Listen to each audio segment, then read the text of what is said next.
Добрый вечер. На ТНВ новости в студии Альбина Асылгараева. И вот о чем расскажем прямо сейчас.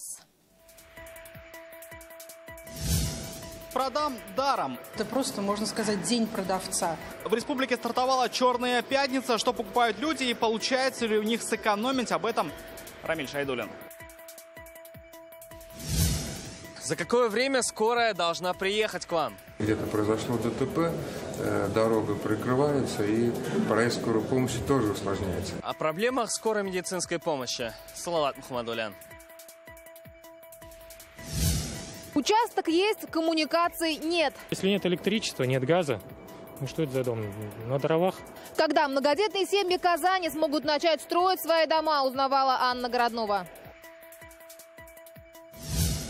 У волонтеров WorldSkills из Татарстана появился свой дом. Везде люди, везде события. Мне хочется там быть, а не сидеть дома на пенсии. Почему на мировом чемпионате профессий в Казани смогут работать только лучшие из лучших, знает Сергей Хайдаров.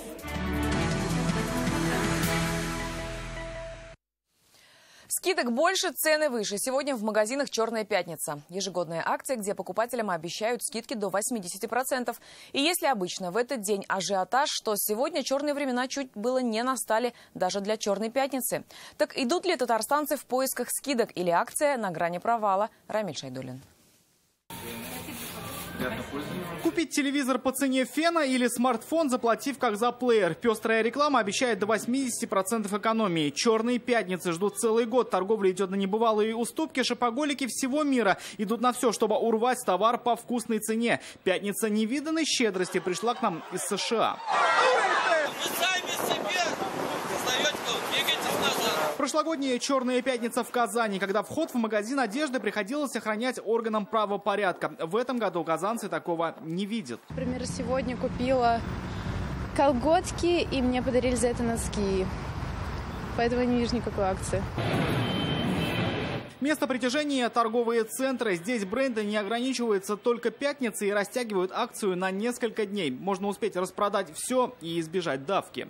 Да, наплыв есть. Люди все равно хотят праздника, хотят скидки, хотят каких-то новых эмоций. Скидки до 70% предлагают бренды в сети. Можно заказать здесь, а получить уже в бутиках. Сегодня сюда идут целыми семьями. Уже утром не протолкнуться на парковках. Люди стекаются туда, где сегодня идет распродажа, и приехать хватает обычной легковушки, потому что берут в этот день, видимо, не самая габаритная. В ходу электроника, парфюмерия, всякого рода гаджеты, но и на них спрос немалый. Некоторые, наоборот, завышают и как будто бы скидку делают. Приходишь, якобы скидка, но может там на 10 рублей, на 100 рублей уменьшают и все. Единицам повезло, и им товар продали за полцены, но кто-то выиграл только считанные рубли. Эти вещи были дороже, чем до «Черной пятницы». Ну, в любом случае, нужно покупать нужные вещи, а не просто потому, что по ним скидка. В магазине делали бы это просто так, чтобы что-то просто так отдать людям. Конечно, это развод. Не развод, а вполне успешный механизм, считают экономисты. Включившись в эту акцию, продавец за пару суток может распродать весь неликвид. Это очень выгодно для продавца. Это просто, можно сказать, день продавца. Потому что 3 любимых слова нашего потребителя – это подарок, даром, бесплатно. И когда потребитель видит скидку 70, у него хватательный рефлекс, и он начинает все скупать. Главное не терять головы. Даже к товару со вкусной ценой нужно подходить обдуманно, советуют защитники прав потребителей. Очень часто бывает так, что товар продается по акции, еще дополнительно предоставляется скидка на следующую покупку. Стоит уточнить сроки проведения этой акции, какой порядок, на какие товары действует эта акция. А вот что точно не рассыпется после покупки, так это книги. Поэтому на «Черную пятницу» в Татарстане ответили другой. Почему эта пятница должна быть черной? И мы всем назло объявили белую пятницу. И некоторые книги у нас, вот, которые представлены, можно купить со скидкой. Пестрая реклама обещает до 80% экономии, но казанцы не скупают все без разбора. «Черная пятница» идет одновременно с днем отказа от покупок. Покупателей нет. В этом году любители шопинга явно примкнули ко второму лагерю. Рамиль Шайдуллин, Ишат Мухамметов, ТНВ, Казань. На памятнике Марджани появятся надписи еще на 3 языках. Такое поручение дал Рустам Минниханов. Как сообщили в пресс-службе Казанского Кремля, президент обратил внимание на то, что надпись на памятнике выполнена только на одном языке – русском. Теперь к ней добавится на татарском, арабском и английском. Напомним, памятник богослову и ученому Шахабуддину Марджани открыли 20 ноября. Рустам Нургалевич обратил внимание на тот факт, что на памятнике надпись всего лишь на одном языке, и дал все поручения, соответствующие профильному министерству, чтобы в ближайшее время появилась надпись еще на 3 языках. Помимо русского языка на памятнике Шахабуддину Марджани будет еще надпись на английском, арабском и татарском языке. Этот вопрос сейчас на контроле у Министерства культуры. В ближайшее время они его должны решить. Новый вертолет Ми-38Т продемонстрировали сегодня в Казанском вертолетном заводе. Его изготовили по заказу Министерства обороны России. Образец создан на базе гражданского вертолета Ми-38 с дооснащением. Машину можно переоборудовать в санитарный вариант и установить дополнительные топливные баки. У вертолета еще и высокая степень автоматизации. С возможностями образца ознакомился Алексей Песошин. Первые поставки таких винтокрылых машин начнутся в будущем году. Работа очень важна для холдинга, как для конструкторского бюро, так и для завода, потому что это обеспечит загрузку предприятия, это обеспечит рабочие места, налоговые поступления в регион. Время на дорогу, распределение бригад и дорожные войны, проблемы скорой неотложной помощи сегодня обсудили на Всероссийской научно-практической конференции в Казани. Своей практикой поделились специалисты со всей страны. За день только в столице в скорую поступают 1200 звонков. Почему бригады выезжают не на все вызовы? Салават Мухаммадуллин. Скорые не приезжают уже 2 часа. Это, кажется, самая распространенная проблема скорой медицинской помощи. Но на это у медиков свой ответ. Пробки, ДТП и самое главное. А какая помощь вам нужна? Неотложенная или экстренная? Они не обращают внимания на камеру. В такие моменты время у них идет в несколько раз быстрее. Пациентов и тяжесть случаев не выбирают. От аллергии до крупных ДТП. От банального какого-то ушиба или легкого растяжения пальца до тяжелых сочетных травм, которые сопровождаются переломом различных областей тела, тяжелыми черепно-мозговыми травмами. Правда, быстро помочь всем, кто просит, не всегда удается. В день только в Казани в скорую поступает 1200 звонков, а бригад 80. Сами все прекрасно живете в нашем городе, знаете, когда возникает часы пик, да, или где-то произошло ДТП, дорога прикрывается и проезд скорой помощи тоже усложняется. Когда до пациента добраться невозможно или далеко, по словам врачей, они отправляют вертолеты. Приоритет бригады дают экстренным случаям. А вот если ваш вызов получит статус неотложного, то у скорой есть 2 часа на дорогу. Можем разделить, то есть экстренная помощь, это когда есть условно угроза жизни, неотложная, без явных признаков угрозы жизни. Некоторые жители этого не знают. Об этой и других проблемах скорой неотложной помощи сегодня говорили на Всероссийской научно-практической конференции. Доклады, они позволят нашим, в первую очередь нашим врачам повысить свой уровень знаний и здесь обзавестись новыми знакомствами. Есть чем поделиться и Татарстанской службе экстренной помощи. Чтобы снизить нагрузку на бригады скорых и ускорить работу, на неотложные вызовы выезжают фельдшеры из ближайших поликлиник. Салават Мухаммадуллин, Игорь Романов, ТНВ, Казань. Скорая бы не успела, поэтому роды пришлось принимать по телефону. Звонок в службу 112 поступил в 3 часа ночи. Диспетчер, сама мама 3 детей, не растерялась. По конференц-связи она связалась со старшим врачом скорой и на протяжении всех родов оказывала поддержку по телефону. Ребенок появился на свет спустя 5 минут после звонка. Скорая подъехала и забрала роженицу и малыша в РКБ. Честно, я сама мама 3 детей, я понимаю, что это шок и для папы, и для мамы, что это все происходящее вокруг. Переживала, очень сама переживала, но была рада, что рядом оказался вот такой стрессоустойчивый мужчина, что он молодец. И уже когда с чувством, помню, он долго положил, выдохнул, сказал, все хорошо. Они уже знают, где встретят Новый год в своей новой квартире. Сегодня в Азнакаево заселили дом. В новостройке будут проживать участники программы социальной ипотеки, работники группы и компании «Татнефть». В гостях у новоселов побывала Филюза Хамидуллина. Для семьи Габдуллиных эта зима особенная. В декабре ждут пополнения, родится 2-й ребенок. И отпразднуют они это событие уже в новой 3-комнатной. О собственной квартире мечтали давно. 3 года жили на съемной. Впечатление очень хорошее. Мы рады. Большое спасибо руководству Татнефти. Я тут буду хозяйничать. Сагудиновы вместе больше 15 лет. С 2 детьми жили в малосемейке. На Новый год уже позвали гостей. Просто шикарный дом. Надеюсь, все будет у нас хорошо.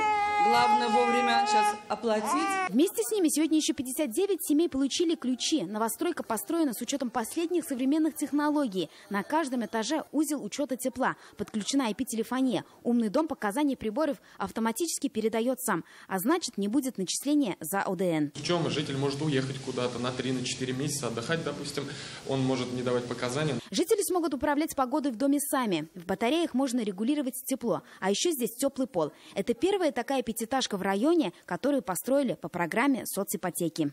С начала 2018 года в рамках этой программы свои жилищные условия улучшили почти 5700 татарстанских семей. Если сравнить, это почти в 2 раза больше, чем жители райцентра Атни. Филюза Хамидуллина, Эрик Хабибуллин, ТНВ, Азнакайский район. Они уже год в ожидании переезда. Сегодня с пикетом в сквер Славы вышли дольщики жилого комплекса «Мелодия». 18-этажный дом на Габишева начали строить во 2-м квартале 2016 года. Должны были сдать в конце 2017-го, но и спустя год здесь речи не идет о заселении. Вложили деньги, мат-капитала в эту стройку. Мы стали дольщиками уже в 2016 году. С этого момента нет движения. Конечно, ипотека. Выплачивать очень тяжело. Что остается после того, как заплатишь 22 тысячи? Копейки. Застройщиком данного ЖК является фирма ООО «Пик Плюс», входящая в группу компаний «Стандарт Строй». Застройщик выходит на связь неохотно, не предоставляет конкретную информацию о сроках сдачи, о его каких-то действиях, которые направлены на завершение строительства. Мы связались с компанией «Пик Плюс» по телефону, от комментариев они отказались. Руководство сказало, что ни на какие вопросы отвечать не будет. Земля есть, инфраструктуры нет, но платить налог, причем немалый, придется. Многодетные семьи Казани, которые получили участки вблизи столицы, хотят оспорить кадастровую стоимость земли. По их мнению, она завышена. Есть ли выход, выясняла Анна Городнова. Вот здесь расположен у нас участок, составляет он 7 соток, то есть это кусочек земли в поле с березками. За этот участок вблизи Казани среди многодетных настоящая борьба. Иметь 3 детей мало, выделяют именно здесь, если есть 4 и больше. Семья Галеевых стояла в очереди 2 года, но от лакомого куска пока 1 осадок. Мы эту землю давно ждали. Естественно, мы хотели бы как можно быстрее построиться. Но когда вот мы приехали на место и увидели, где мы должны строиться, это нас привело в некоторое уныние, потому что здесь, во-первых, нет дорог. Единственная та грунтовая, пока мы снимали материал, машина застряла. Эти участки вблизи Больших Дербышек начали распределять 2 года назад. Но за это время здесь вырос лишь 1 дом. Вот он. Он самый близкий к трассе М7. Рядом садовое общество. Электричество многодетная семья провела за свой счет. Удовольствие не из дешевых. Чем дальше участок, тем выше цена подключения. Выставляют сумму и некоторым 15 тысяч, некоторым до 50 доходит. Это нереально, неподъемно для таких семей. Если бы мы все вместе скооперировались и нам сделали вот как в Каймарах по 550 рублей, это подъемно. Земля как бы есть, а толку нет. Если нет электричества, нет газа, ну что это за дом? На дровах, соляра, уголь. Как-то неразумно. Прокладка газопровода и канализация, обеспечение электричеством – сложный вопрос для республиканского бюджета, не говоря уже о муниципальном, ответили нам в исполкоме Казани. Что касается дорог, программой 2018 года строительство к этим участкам не предусмотрено. И пока люди ждут, земельный налог в 4000 рублей приходится платить. Это потому, что кадастровая стоимость больше 1 миллиона за 7 соток. Несправедливо, что цена за сотку земли без воды, газа, света, без дорог составляет более 150 тысяч рублей. Кадастровую стоимость можно снизить, говорят специалисты, через суд или специальную комиссию при Росреестре. Нужно будет рассматривать, почему не согласны. То ли это была техническая ошибка, или были положены в основу определения кадастровой стоимости недостоверные сведения. Например, о месте нахождения этого объекта, обеспеченность определенной инфраструктурой данного земельного участка. За 6 лет программы земельные участки получили более 5000 казанских семей. В этом году выделят еще 248 в Сукурах, Каймарах, Кульсиитово. Но практически везде проблемы. Ведь федеральное правительство решение о выделении участков приняло, но источники финансирования для инфраструктуры не определило. Анна Городнова, Вадим Ларионов, ТНВ, Казань. В столовых 12 школ Казани выявлены нарушения санитарных норм. Прокуратура города совместно со специалистами Роспотребнадзора проверила организацию школьного питания. Самые распространенные – это отсутствие полного медосмотра и специальной санитарной одежды у работников столовых. Как итог, 4 виновных должностных лиц привлечены к дисциплинарной ответственности. Для обучающихся второй смены и старших классов первой смены не было организовано двухразовое горячее питание. При этом ученики старших классов не обеспечены качественным питанием, а имеющееся меню свободного выбора не учитывало пищевую и энергетическую ценность. Как нам рассказали в Департаменте продовольствия и социального питания, на представление прокуратуры они отреагировали и провели для работников дополнительное санитарное обучение. На данный момент все обучения были проведены, сотрудники прошли все обучения, о чем имеются все необходимые отметки в медицинских книжках. Систематически проводится обучение сотрудников, а по результатам проверки был проведен дополнительный инструктаж о необходимости использования спецодежды во время работы. Это новости на ТНВ, далее в программе. Для молодых и талантливых профессионалов о конкурсе «Локомотивы роста» в нашем репортаже. У волонтеров WorldSkills из Татарстана появился свой дом. Везде люди, везде события. Мне хочется там быть, а не сидеть дома на пенсии. Почему на мировом чемпионате профессий в Казани смогут работать только лучшие из лучших, знает Сергей Хайдаров.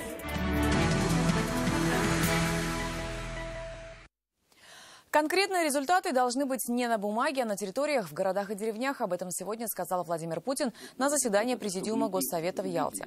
Основная тема – достижение целей, поставленных президентом в майском указе. В этом году обсуждение с участием глав регионов проходит по-новому, неформально и без галстуков. Участники заседания собрались за тематическими столами. Среди присутствующих и Рустам Минниханов. Он в группе демографии и здравоохранения, наука, образование. Вопросы сотрудничества Татарстана и Беларуси обсудили сегодня в Казани. Фарид Мухаммедшин и руководитель отделения посольства Олег Исаев отметили укрепление межрегиональных связей. Товарооборот $1 миллиард в год. Беларусь закупает нашу нефтепродукцию, а Татарстан – продукцию сельского хозяйства и машиностроения. Напомним, в июне этого года в Беларуси прошли Дни культуры Татарстана. В казанских кинотеатрах эта неделя была посвящена белорусскому кино. Совместно решено организовать и 75-летний юбилей освобождения Беларуси от фашистских захватчиков. Жители Татарстана отдали более 120 тысяч голосов. На сайте «Великие имена России» продолжается голосование за имена для аэропортов Казани и Бегишева. За вариант для столичного аэропорта больше всего голосов отдано Габдулле Тукаю – почти 48 тысяч. Кандидат Николай Лимаев, именем которого могут назвать аэропорт в Челнах, набрал более 21 тысяч голосов. Наши корреспонденты поинтересовались у жителей, за кого они голосуют. Все-таки я бы выбрал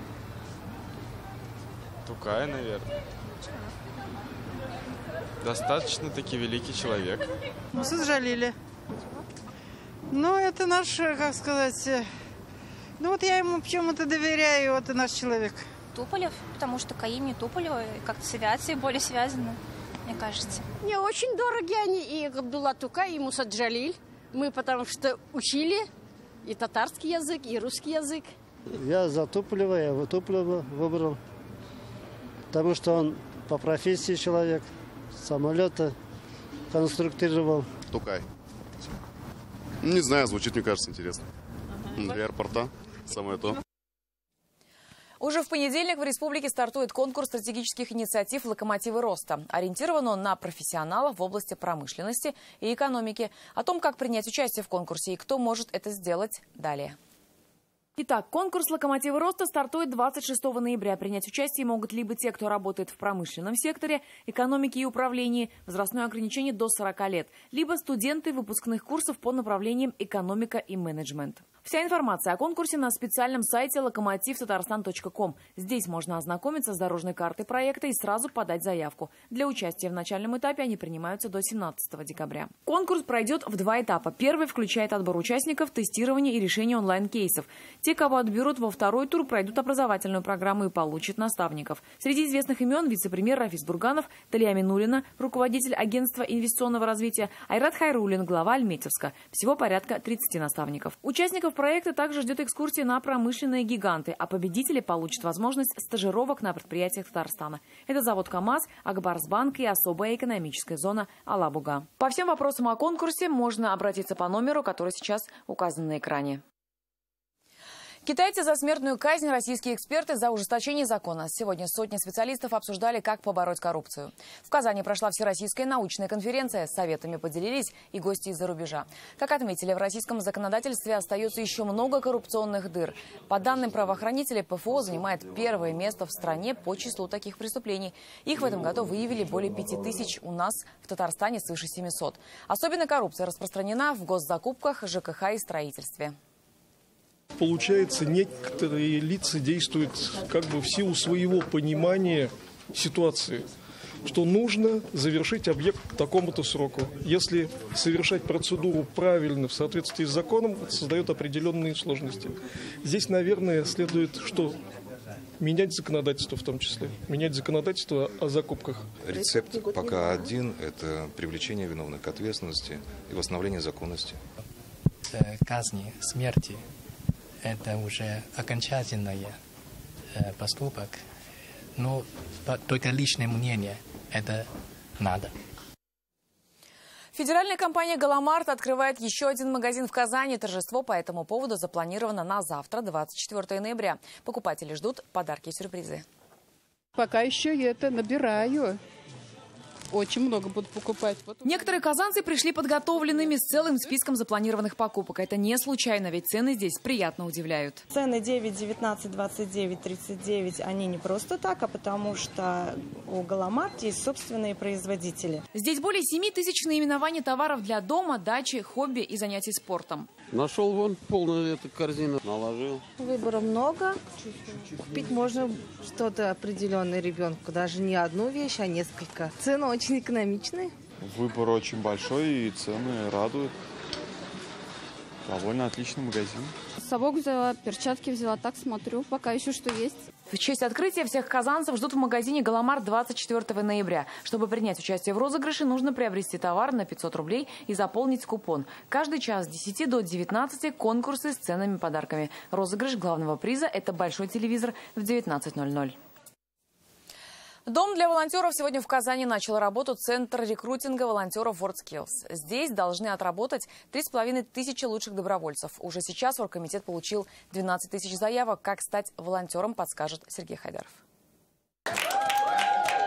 Сегодня у всех добровольцев WorldSkills появился свой дом. Центр рекрутинга волонтеров только открылся, но собеседования уже идут. Хария Халитова волнений не скрывает. Говорит, опыт в волонтерстве небольшой, зато опыт жизненный не подведет. Жизнь интересная. Кругом одни мероприятия. Везде люди, везде события. Мне хочется там быть, а не сидеть дома на пенсии. Это не экзамен в школе английского языка, а одно из требований к будущим волонтерам. Кроме этого, они должны прекрасно разбираться в представленных компетенциях. Рекрутинговый центр находится на небольшой площади, но вмещает в себя сразу несколько секций. К примеру, здесь проходят живые собеседования, здесь волонтеров встречают на зоне ресепшн. Ну а заходя в эту комнату, нужно вести себя как можно тише, потому что именно здесь проходят собеседования по скайпу. До чемпионата WorldSkills в Казани 271 день. Но уже сейчас, чтобы стать добровольцами, заявки подали больше 11 000 человек из 70 стран мира. Сделать это можно на сайте организации. Приняв участие в казанском чемпионате, наши волонтеры открывают себе новые дороги. Они уже сейчас востребованы во всем мире. Многие из них вошли в базы данных различных федераций, в том числе международных. И сегодня работают уже не только там, обслуживая какие-то мероприятия, а уже работает в аппаратах этих федераций. Чтобы стать частью движения WorldSkills, нужно поторопиться. Подать заявку добровольцы могут до Нового года. Кто волонтер? Я волонтер! Сергей Хайдаров, Александр Лобанов, ТНВ, Казань. Далее в выпуске прогноз погоды. Я же не прощаюсь. Увидимся в 21:30.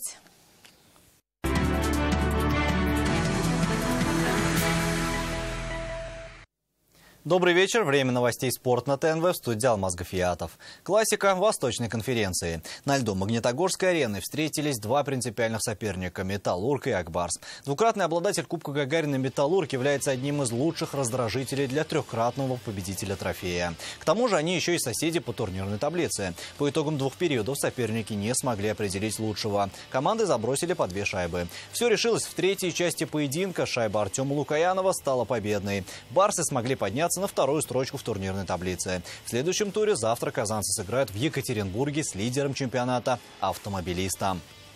Команда чудо. Без этого не можем. Где-то опять ненужные шайбы пропустили, опять в большинстве пропустили. Поэтому все ошибки продолжаются, но хорошо, что выиграли.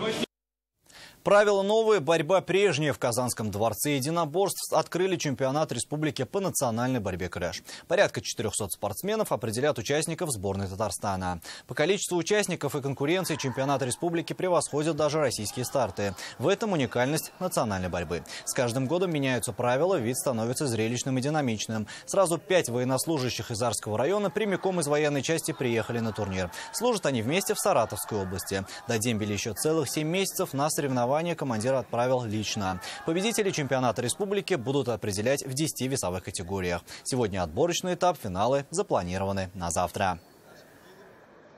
Такие изменения приходилось вносить, хотя неоднозначная реакция была со стороны отдельных тренеров, руководителей команд и борцов самих. Но все больше убеждаемся от турнира в турнир, что это решение было оправдано. Татарстанцы завоевали 3 медали на Кубке России по синхронному плаванию. На проходящем в Санкт-Петербурге турнире в активе наших спортсменов золотая, серебряная и бронзовые медали. Лучший результат продемонстрировал смешанный дуэт Татьяны Митрофановой и Артура Коршунова. Накануне же татарстанская команда стала второй в комбинированной программе. А Олеся Архипова и Анна Гордеева оказались третьими в технической программе дуэтов. Турнир объединил более 150 спортсменов из 9 регионов России. И это все новости спорта к данной минуте. Будьте здоровы и занимайтесь спортом. До свидания.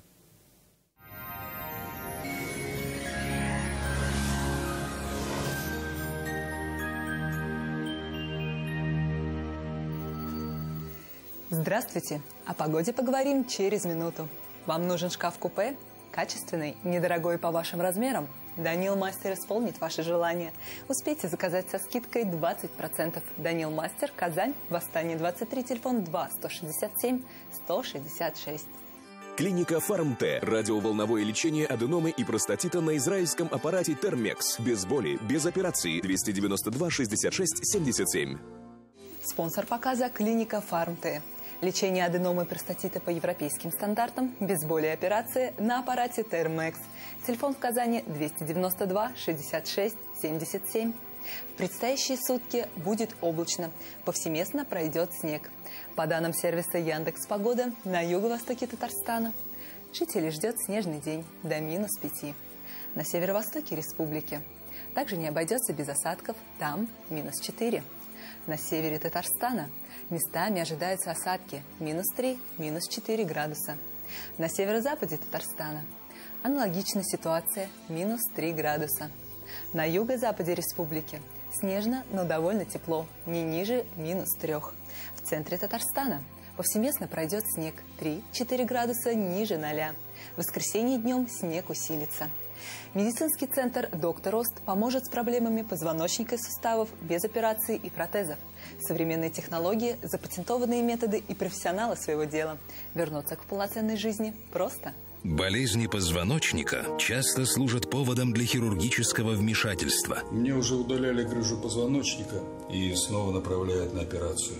Что делать? В таких случаях готовы помочь в медцентре «Доктор Ост». Здесь проводят лечение на уникальных роботах, которые приходят на смену скальпелю хирурга. У пациентов, как правило, уже после нескольких процедур возможно уменьшение боли и улучшение подвижности. Не терпите боль. Запишитесь в «Доктор Ост».